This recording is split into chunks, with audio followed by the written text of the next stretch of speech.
Bismillahirrahmanirrahim. Assalamualaikum warahmatullahi wabarakatuh. Salam semangat dan salam sehat untuk rekan-rekan dan kita semuanya. Alhamdulillahirrahmanirrahim. Pada video kali ini kita akan membahas materi mata kuliah riset teknologi informasi terkait dengan merumuskan masalah penelitian. Bersama saya, Tito Sugiharto, sebagai dosen pengampu mata kuliah. Ada beberapa pengertian definisi terkait dengan topik penelitian.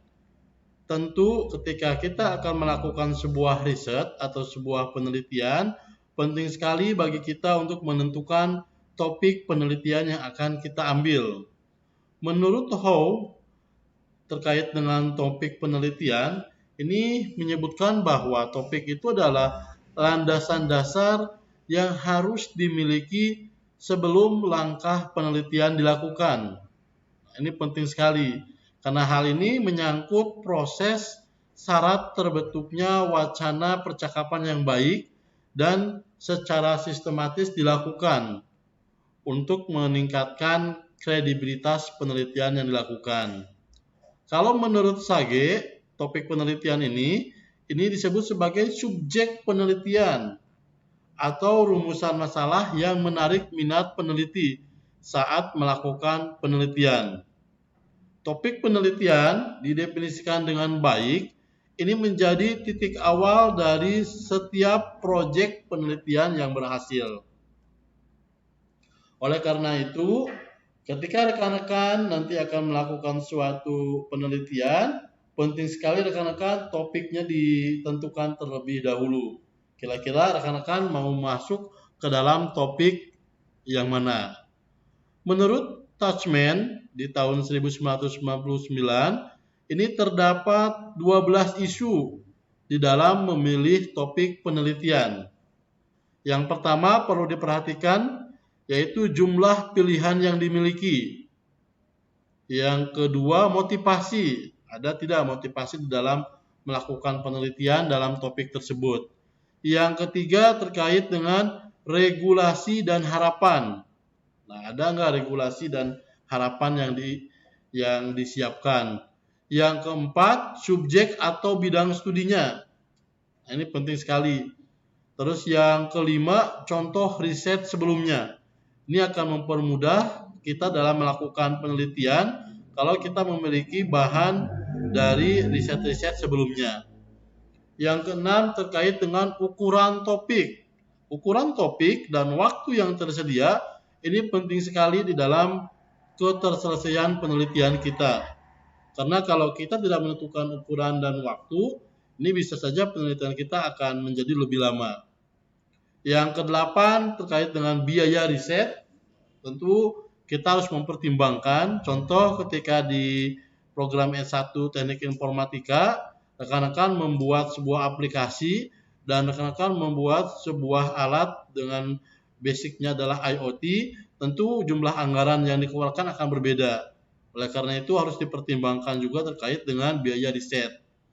Yang kesembilan, sumber daya yang tersedia. Yang 10, kebutuhan akan dukungan. Yang ke-11, akses ke dalam isu-isu. Dan yang ke-12, terkait dengan metode riset.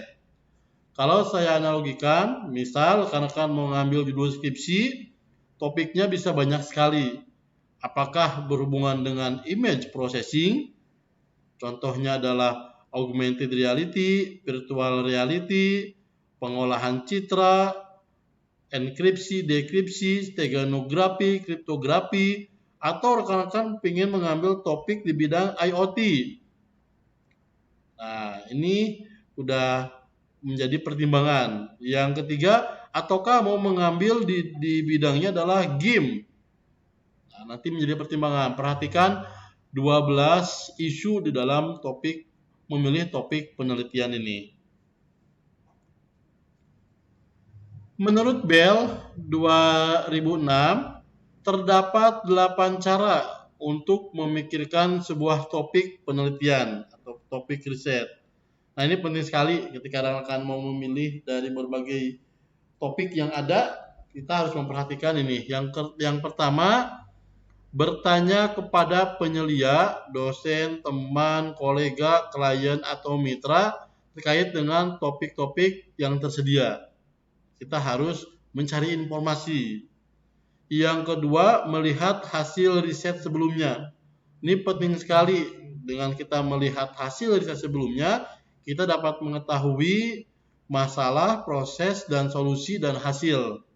Sehingga rekan-rekan bisa membayangkan ketika rekan-rekan melakukan riset lanjutan atau pengembangan, ketercapaiannya rekan-rekan sudah mulai dapat terlihat. Yang ketiga, mengembangkan riset sebelumnya. Nah, nanti rekan-rekan bisa mempertimbangkan, bisa nggak untuk riset sebelumnya dikembangkan.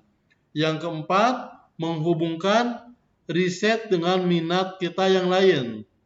Misal kita memiliki kompetensi di bidang IT, tetapi kita juga memiliki minat di dalam bidang edukasi atau pendidikan. Maka kita bisa aja membuat sebuah riset yang berhubungan dengan bidang pendidikan, seperti pembuatan media pembelajaran berbasis augmented reality. Yang kelima, mulai memikirkan sebuah judul. Nah, judulnya udah mulai direnungkan. Yang keenam, memulai dari sebuah kutipan. Kita mulai dari kutipan-kutipan yang menarik perhatian kita. Yang tujuh, kita mulai mengikuti firasat kita, bahwa kita yakin dan percaya kita dapat melakukan riset ini. Tapi ketika rekan-rekan sendiri tidak yakin, tidak percaya, firasatnya bakal bermasalah, maka tidak harus mengambil di bidang topik tersebut. Yang kedelapan, membuat sebuah gambar atau diagram seperti itu.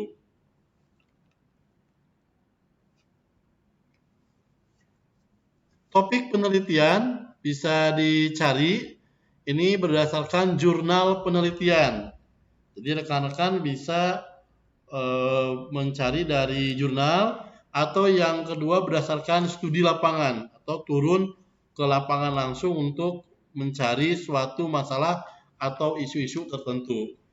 Ketika rekan-rekan memilih topik, ini rekan-rekan nanti akan menemukan atau mengidentifikasi suatu masalah. Inilah yang akan kita selesaikan di dalam riset. Masalah itu adalah suatu keadaan atau kesenjangan antara harapan dan kenyataan. Berarti ada perbedaan antara harapan dan kenyataan. Menurut Setyosari, masalah itu adalah gap antara kebutuhan yang diinginkan dan kebutuhan yang ada. Nah, jadinya ada gap antara kebutuhan yang diinginkan dan kebutuhan yang ada. Masalah penelitian ini menjadi suatu alasan utama mengapa penelitian itu harus dilakukan. Masalah penelitian itu harus objektif, harus dibuktikan secara logis dan valid bahwa masalah itu benar-benar masalah. Jadi jangan sampai ketika kita mau melakukan sebuah riset, rekan-rekan sudah mengonsep dulu suatu masalah, baru datang ke tempat atau ke objek penelitian seolah-olah itu menjadi masalah.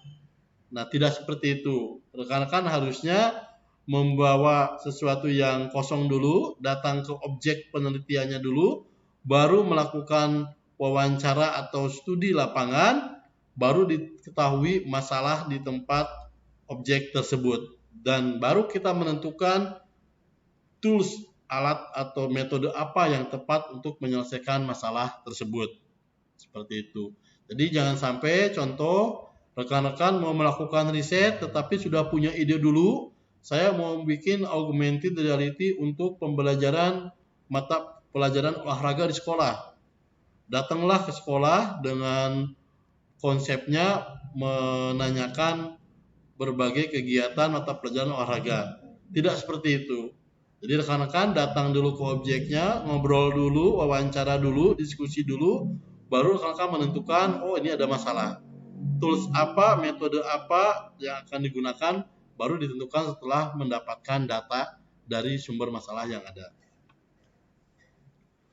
Supaya logis dan valid, nah perlu dilakukan objektivitas masalah, yaitu dengan studi lapangan. Makanya tadi saya sarankan datang langsung, terus melakukan real objek penelitian data, angket atau kuesioner, atau bisa juga melakukan studi literatur melalui paper di jurnal dan di proceeding. Ini bisa dilakukan oleh rekan-rekan. Kualitas penelitian itu ditentukan oleh kualitas masalah yang diteliti, bukan karena ketinggian teknologi yang digunakan. Ini perlu diperhatikan. Jadi, ketika masalah penelitiannya itu memiliki kualitas yang sangat baik, maka tentu itu akan meningkatkan kualitas penelitiannya, bukan berdasarkan tingginya teknologi yang digunakan. Nah, ini harus rekan-rekan perhatikan. Kadang-kadang seorang reviewer jurnal internasional menjadikan masalah penelitian ini sebagai parameter utama proses review. Jadi ketika kita menyampaikan di latar belakang suatu masalah, si reviewer itu kadang-kala menjadikan bahwa masalah penelitian ini menjadi parameter utama terkait dengan kualitas penelitiannya. Untuk mencapai originalitas dalam penelitian, masalah penelitian itu bisa dengan dua cara. Yang pertama, objek penelitian orisinil belum diteliti oleh orang lain, atau yang kedua, objek penelitian tidak orisinil, sudah diteliti oleh orang lain, tapi kita menggunakan teknik lain untuk memecahkan masalah. Kita bisa melakukan dua hal ini. Pada umumnya rekan-rekan kita banyak sekali melakukan di bagian yang kedua ini. Masalah ini merupakan suatu pernyataan yang mempersoalkan keberadaan suatu variabel atau mempersoalkan hubungan antar variabel pada suatu fenomena. Biasanya bentuk masalah bisa dinyatakan dalam bentuk kalimat pernyataan, kalimat pertanyaan, atau kalimat tujuan. Contoh kalimat pernyataan atau disebut juga dengan problem statement, neural network memiliki masalah pada sulitnya penentuan hidden layer, neuron size, dan activation function yang optimal. Itu adalah masalah dalam bentuk kalimat pernyataan. Tentu akan lebih bagus ketika didukung dengan data. Kalimat tanya atau disebut juga research question, contohnya adalah apakah ada hubungan antara pemilihan metode pengembangan dan jumlah pengembang dengan produktivitas pengembang? Atau dalam bentuk kalimat tujuan, research object. Penelitian ini bertujuan untuk mengetahui hubungan antara jumlah programmer dan jumlah software yang diproduksi oleh suatu software house. Nah, pada umumnya kita menggunakan kalimat pernyataan.